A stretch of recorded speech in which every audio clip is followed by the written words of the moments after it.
Give us any chance, we'll take it. Read us any rule, we'll break it. We're gonna make our dreams come true. Welcome to Night After Night, a podcast about 8 seasons in a row. I'm Mr. Fernandes, and I am Chris Jayawardena. Hello.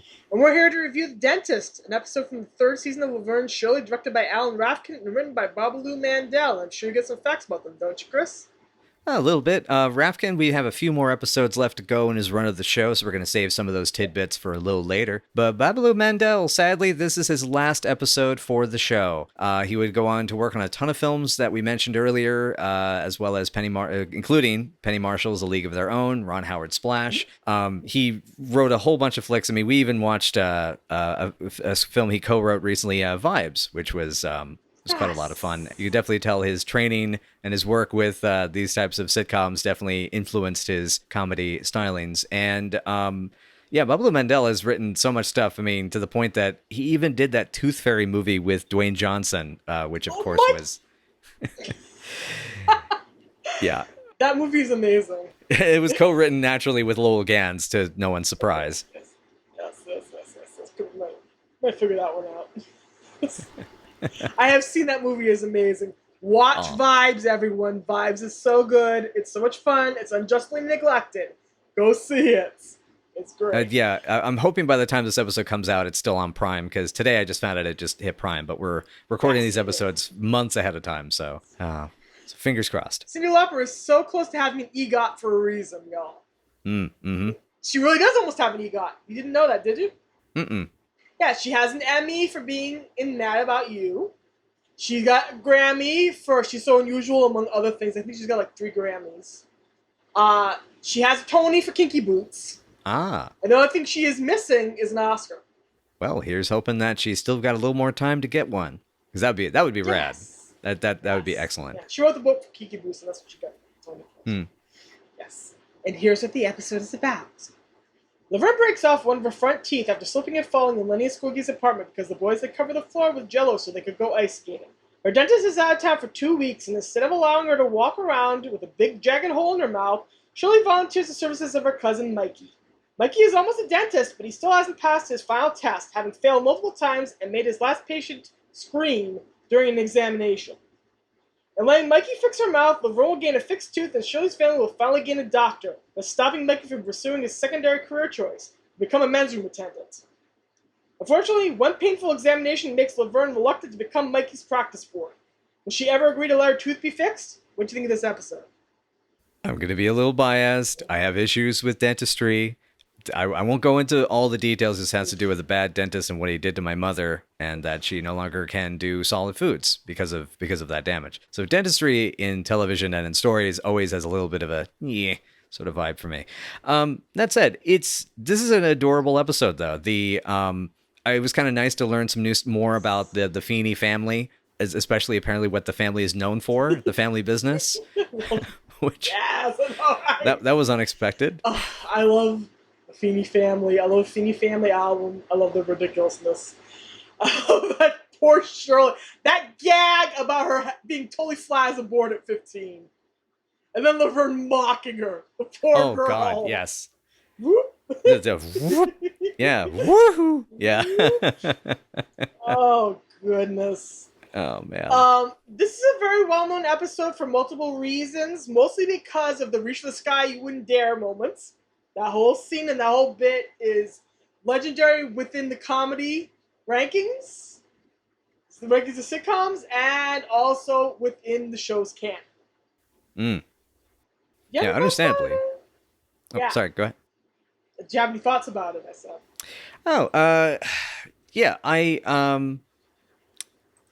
The main thing that got me when I watched it a second time is it's one of those like perfectly timed shot reverse shot kind of moments. And for a sitcom that typically does mostly a lot of its comedy in wides and rather than shot and then reveal, this was good. It's definitely it's again more crafted. I love I love that there's also layers to the gag as it evolves, like especially then it's like, wait, I'm just getting I'm just making your hair wiggle around a little bit with the sprayer, and it's like, all right, let's switch, and instead of swapping the things, they just change positions while holding onto the same tool.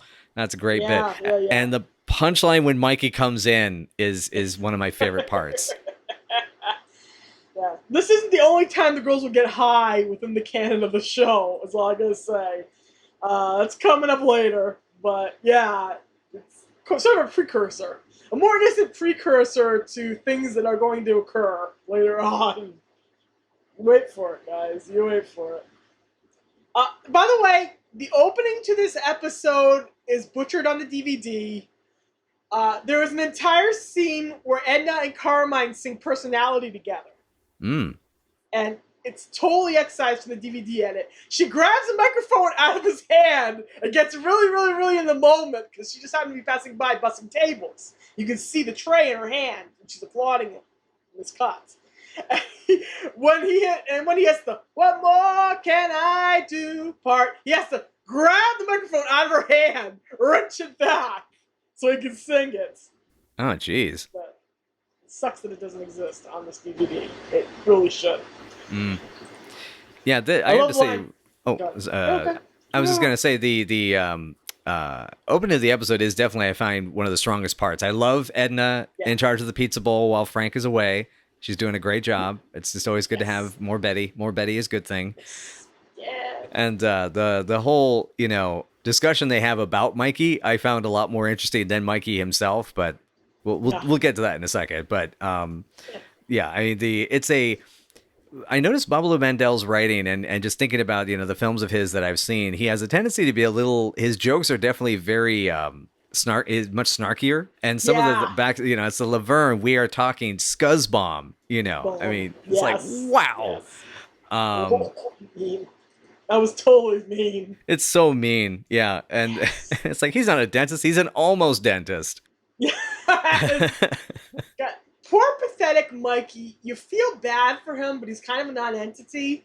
He's kind of bland, but he tries.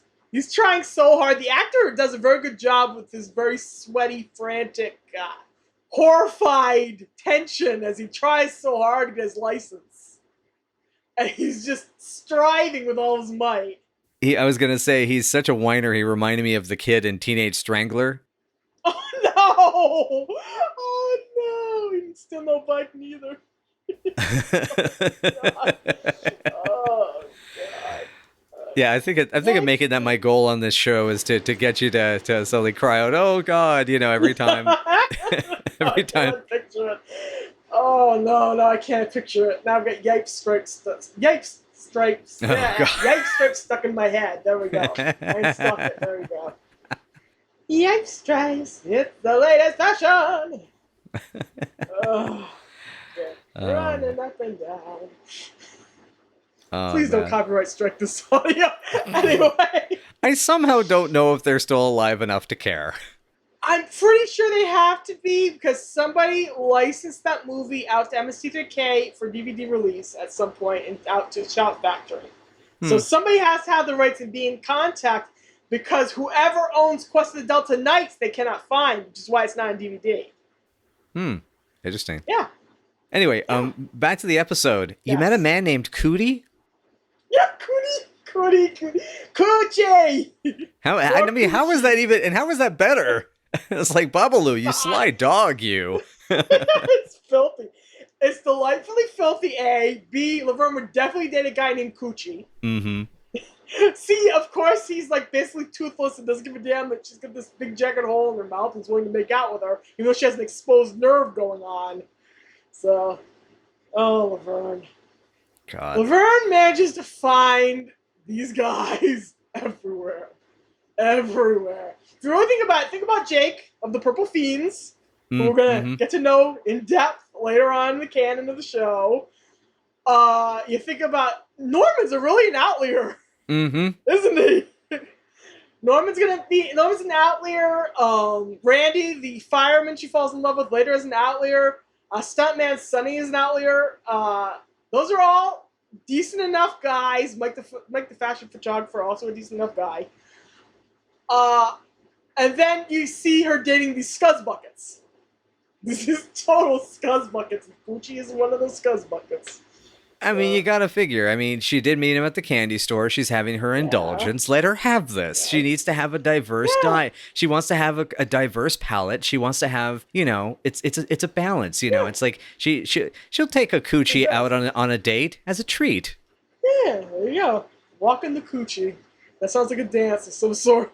Sounds like a very, very night after dark sort of dance. But yes. We'll get there. We'll get there.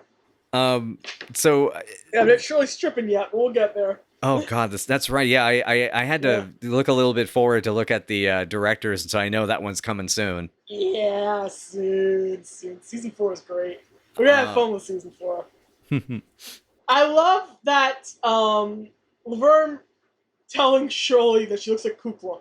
Right. Yes. Which a Kukla, Fran and Ollie reference. I love when they reference Kukla, Fran and Ollie because A, the name, and B, it's such a 60s-ish, 50s-ish reference.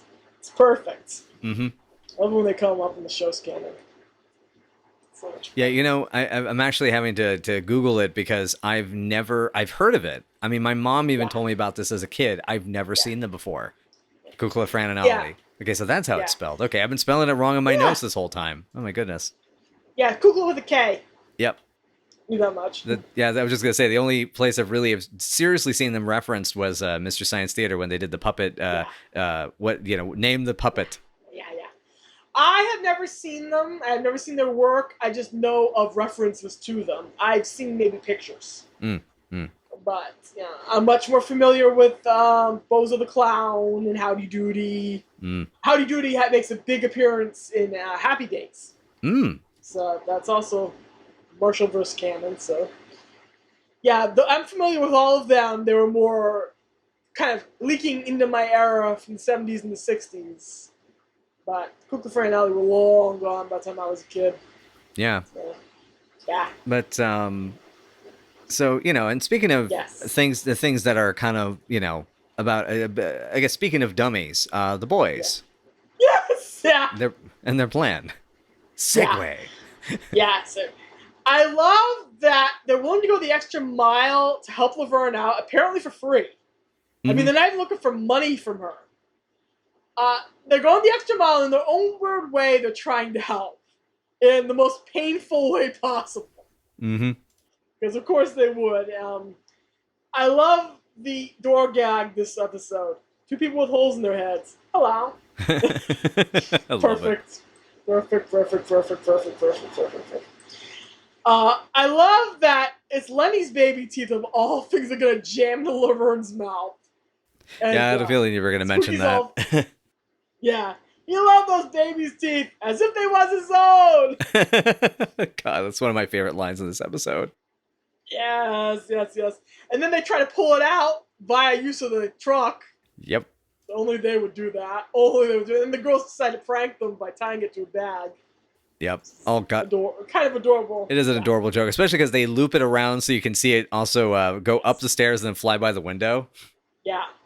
And you see the bag just fluttering by, and the audience applauds the bag. That's how hot they were for the show this season. Yay, the bag! Yay! Good times. Good. Always, it's sometimes you just gotta get a little bit of string. You're having a boring day. Get a little string, tie it to your trash, and just take it on down to the dump. Well, the reason why they might be offering up the service to Laverne for free is because they're at fault for her teeth being smashed in a way because they put Jello on the floor of the apartment. Right. So. And that makes me wonder if part of what that is if Frank's out of town when he gets back, what is he going to do to him? What is he going to do to them when he finds out they chipped his daughter's teeth? Yeah, he chipped his daughter's beautiful tooth, and now they're going to pay. I love that the mental image of the boys ice skating on Jello is so strong culturally that people used to come up to Michael and David, according to this interview I read from the 90s, where they're promoting their appearance on the Disney Saturday morning animated show Jungle Cubs. According to this interview, people used to come up to them and say, "Oh, you love that part where you guys skated on Jello." And they said, "We were never actually shot that scene. It doesn't exist." Oh my gosh. But the dialogue was that strong that people just associated it with them and thought they saw it. And they hadn't seen it. I thought it was neat. Yeah, it's interesting. It's how those things get remembered, even though it's unseen. Yeah. Well, I mean, it's like how, you and I are horror fans. We always hear, it's like, oh, Texas Chainsaw Massacre is one of the bloodiest movies of the 70s. Like, no, no. Oh, it's subtle. It's surprisingly subtle in its own grisly way. It's weirdly subtle. Mm-hmm. It's kind of that effect where people think they actually hear pieces of dialogue in films that do not exist. Like Play It Again, Sam does not exist in Casablanca. Right. But people absolutely are convinced that it does. Mm-hmm. Yeah, and that was it. Come with me to the Casbah. That's the other one. Yeah. We're basically just going to Yeah. reference a bit from Mystery Science Theater 3000 because they talk about this on an episode. Yep. I was going to mention, while we're on the subject of the boys, I love that Laverne has gone to borrow money from them, of all things. Oh, man. She's borrowing quarters from them from the laundry. She's borrowing money from the boys. That's kind of like a miracle of some sort. Because they never have money. They have less money than the girls most of the time. I was surprised that was a plot point. I'm wondering if she found a way to well, there's a couple of different things I can think of. One is that she may have paid them back by bringing them lunch or something to work. Because I guess what I mean is if that's a regular enough thing to get a little change, from them, whatever, what have you. But yeah, it's there are ways I can see that working within the canon that would be interesting. Yeah. Or they had just recently been paid, and the girls pay a lot of bills, and they have more of a stack of cash on them, a thicker cash flow at the moment.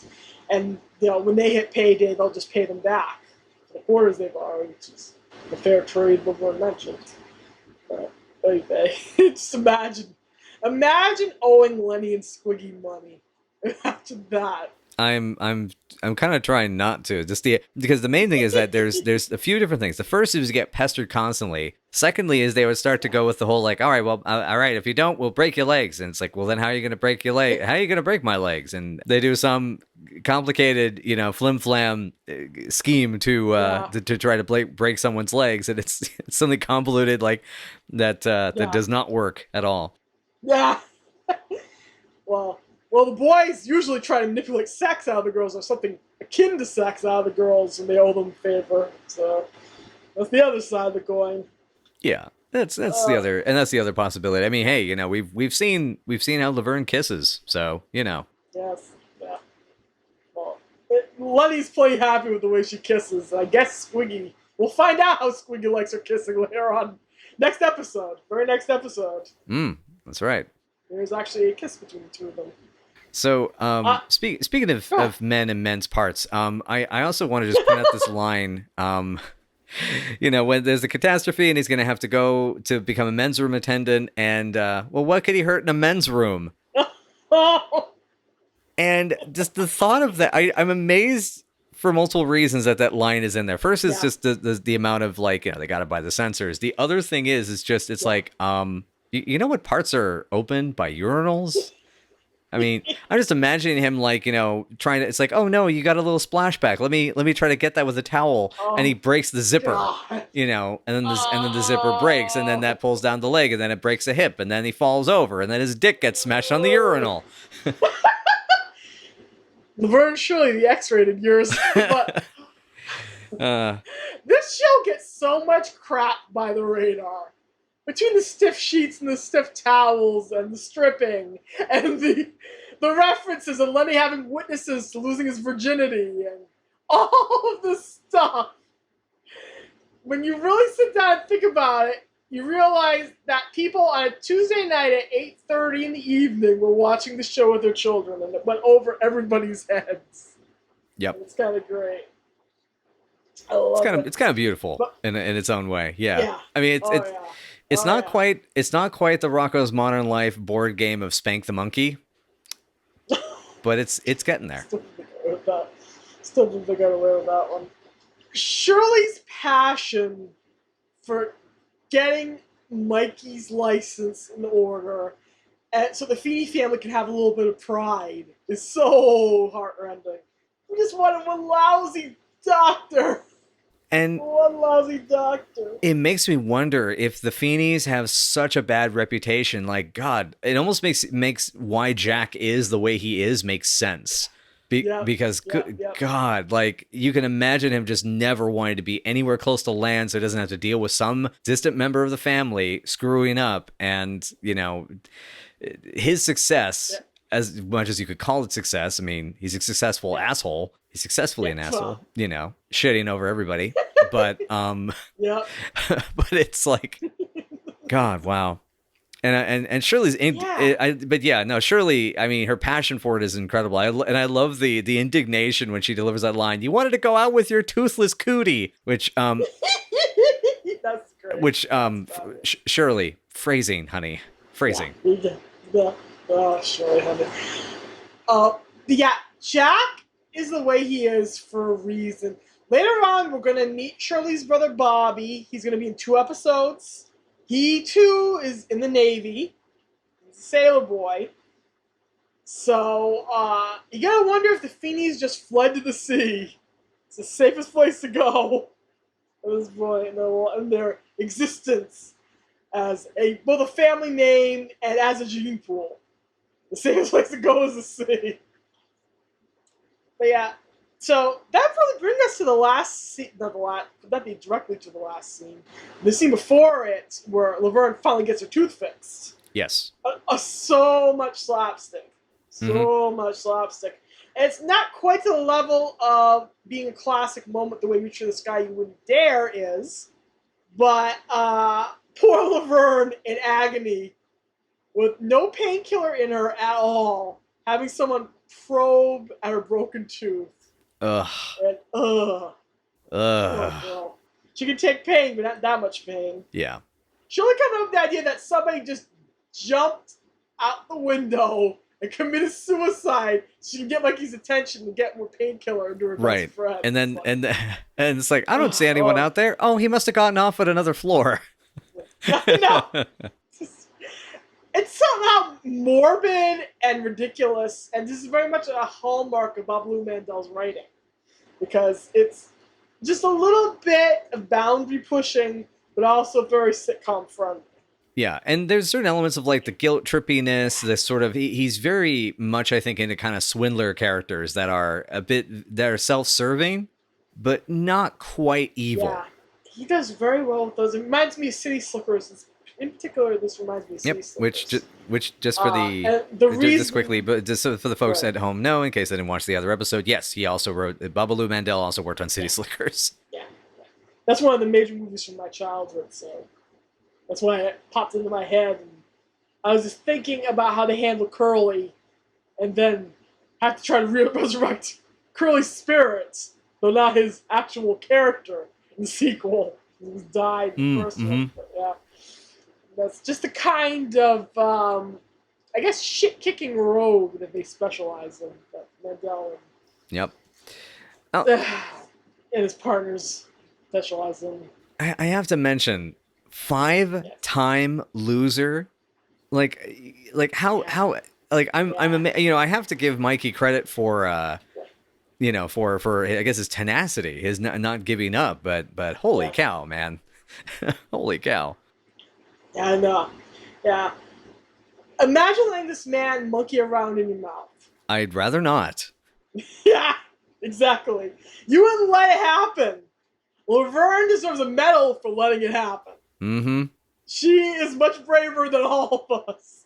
She is much braver than a Marine by the time that the entire situation is completed and done and over with. Yep. By the time she has her tooth fixed, she deserves a commendation from the governor. Yep. Oh, completely agreed. And furthermore, I also want to mention one other thing regarding Mikey is that as rough as this is, and as much as he is a dope, I'm also incredibly mad at his teachers, because if this is how bad he's doing in his final exam to become a dentist, somebody really dropped the ball on his training. He must have some awful teachers trying to help him out. Like, going all the way back to when he first picked up a pick and a mirror.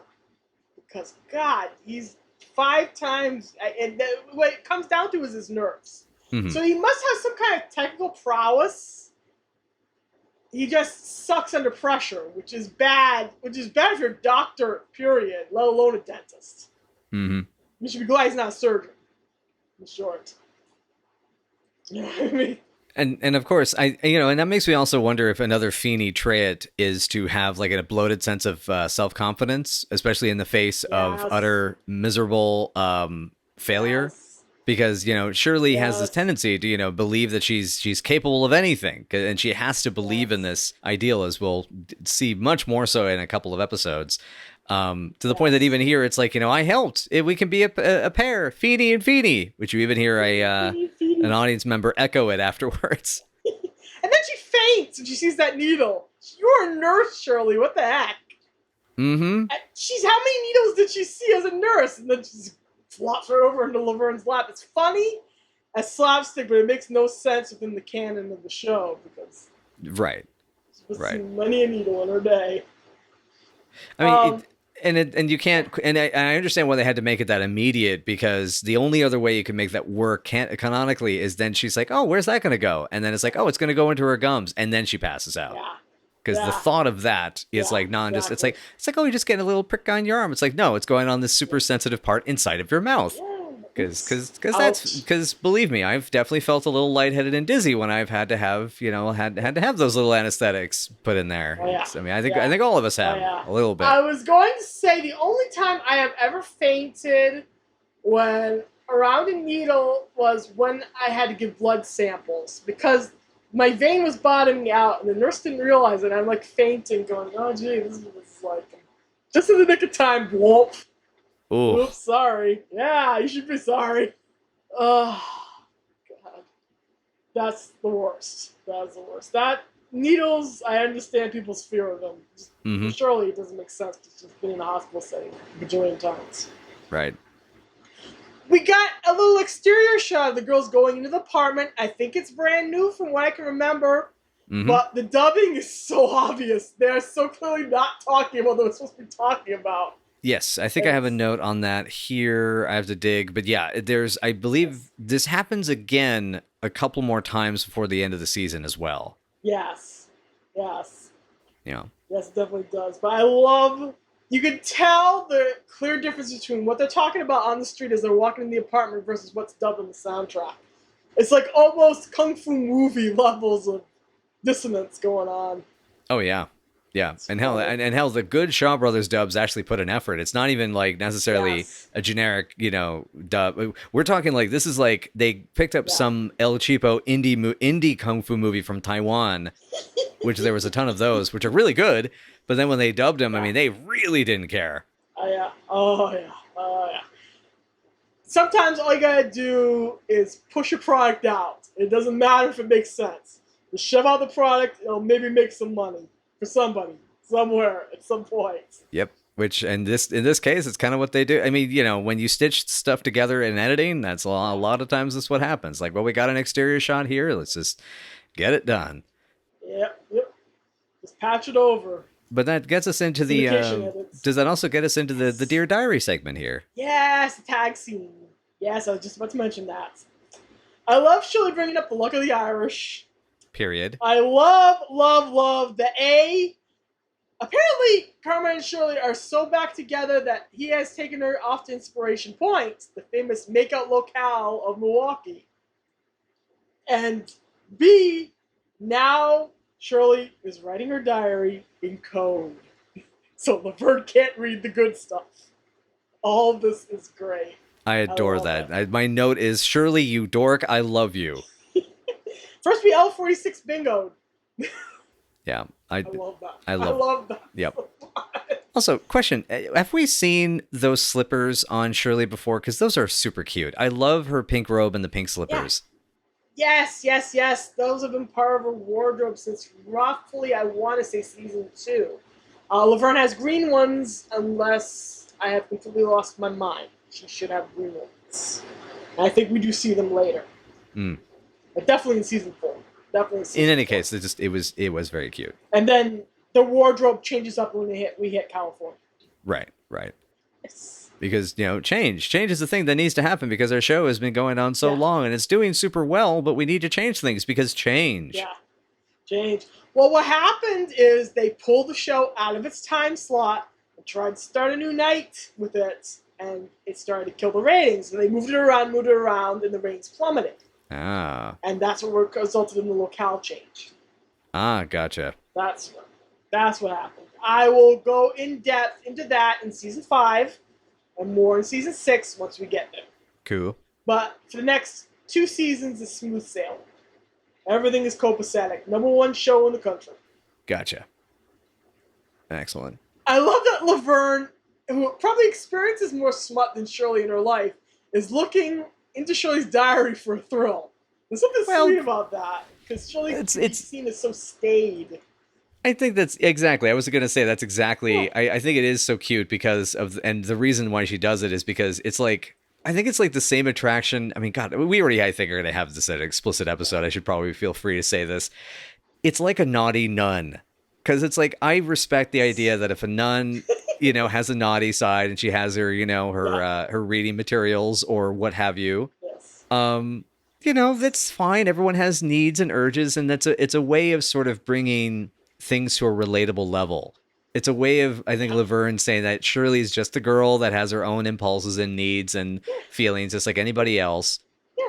And I mean, goodness gracious, I mean, Shirley definitely wants details. I would not doubt that as much as she complains. Yeah. There have been many evenings that Laverne has dished out all the smutty details, and Shirley has hung on every word. I love Laverne wanting even more information, though. Have I done that? Does it feel good? I love that. It doesn't feel good. It's that's the best part. Oh man. I love whenever Shirley gets to shed that image the show tries to Flanderize her into dawning and into owning, in which she is completely desexualized and is frigid, and people are jerked to her about her quote-unquote frigidity. And by the time we get to like season 6, season 7, it gets ridiculous. We'll get there eventually. Oh man, that's sad. There's some funny lines about it, and then there's some crap storylines revolving around that idea. Yeah, figures the episode with an oral fixation is the one that we get to talk about the smutty details a bit. Hey, show's fault. Show wrote that taxi. Not mine. Darn you, Pablo Mandel, and your unique name. Darn you. So in that case, I guess is there any other things to comment? Because I'm kind of out of notes here. My only note that I wanted to mention that I haven't completely gone into depth about is that Lenny starts pratfalling more and more this season. You notice it more in this particular episode, as his every entrance seems to involve him falling over something like he's Dick Van Dyke. And I kind of find it endearing in a way, but also I find it amusing that this sort of becomes his one of his character traits. He is so clumsy. He is always tripping. He's always falling off of stuff. Always tripping over the stairs. Always tripping up the stairs. Falls off the roof repeatedly. Gets hit by cars, gets hit by buses. That's just who he is. But that's where this starts to become very noticeable in this episode, at least for me. There's a couple of people I know who are incredibly accident prone. I'm now wondering if they're distantly related to the Kosnowski clan. Are there any hogs in their kitchens? In one case, possibly. There you go. There you go. Oh, goodness. Okay, yeah, I think we have probably arrived at the grading stage. Yeah. What do you this one? No, I say ladies first. What do you think? Oh, well, how kind of you. Thank you very much. I'm giving this one around about 5. Classic comedy bit originates from this episode. The tag scene is adorable. The conflict is really nicely done. I enjoy Mikey to a degree, and all the bits with the boys work. Look for a version of the episode with the personality opening intact. It is worth every single cent to see Betty Garrett wailing her heart out. While Eddie Mecca's trying to get that microphone back from her. He's going to get that spotlight back. To save himself and his career, he is going to grab that microphone and stop this woman from singing, and it is hilarious. It's terrific. Nice. Yeah. This is lower. Sadly, the version I saw didn't have that. Yeah. I was just saying, the version I had didn't have that, sadly. Yeah. It's not on the DVD version at all. And it sucks. This is lower on the scale for me simply because of the staging and the pacing, which feel off to me.